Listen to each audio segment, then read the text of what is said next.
రాజకీయం నడుస్తుందా అనేది ఏమీ లేదండి. అసలు బేసిక్గా విశాఖపట్నం ఒక హబ్గా ఎప్పటి నుంచినో ఉంది.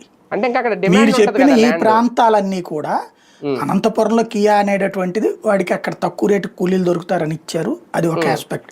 ఇంకోటి వెనుకబడినటువంటి జిల్లాలు అది కాబట్టి. రెండోది శ్రీ సిటీ ఎప్పుడో అదేంటంటే అటు దాన్ని ఏమంటారు చెన్నైకి దగ్గర బెంగళూరుకి దగ్గర షిప్పులకి వెళ్ళిపోతాయి అట్టించి సరుకులు కృష్ణపట్నంకి లేకపోతే అట్లాగే. మ్యానుఫ్యాక్చరింగ్ సెక్టరే శ్రీ సిటీలో కూడా ఎక్కువ. అక్కడ సాఫ్ట్వేర్ కాదు, సాఫ్ట్వేర్ కి ఫ్రమ్ ద బిగినింగ్ విశాఖపట్నమే. విజయవాడ ట్రై చేశారు కానీ ఫెయిల్ అయ్యారు. రాజశేఖర్ రెడ్డి ముఖ్యమంత్రిగా ఉన్నప్పుడు 2004 సంవత్సరంలో రాష్ట్ర విభజన నినాదం తెర మీదకి వచ్చినటువంటి సందర్భంలో ఎప్పుడైతే ఇక తనకు అర్థమైపోయింది అంటే తను ఎంత ఆపుతాడు, తను ఉన్నంత వరకు ఆపగలుగుతాడు కానీ రాష్ట్ర విభజన జరుగుతుంది, ఈ లోపుగా ఈ ప్రాంతాలు డెవలప్ కావాలని అప్పుడు తీసుకొచ్చినటువంటి అనేక సంస్కరణలో భాగం విశాఖకి సంబంధించినటువంటి ప్రణాళిక. కొండల మీద సాఫ్ట్వేర్ కంపెనీలు అప్పుడే వచ్చేసినాయి రాజశేఖర రెడ్డి టైంలోనే.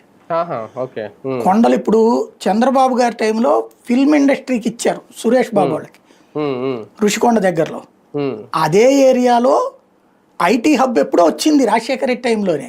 నేనే స్వయంగా వెళ్ళి కవర్ చేశా అక్కడ ఆ కొండల పైన. అంతకుముందు చంద్రబాబు నాయుడు గారి టైంలో కూడా ప్రపోజల్ వచ్చింది.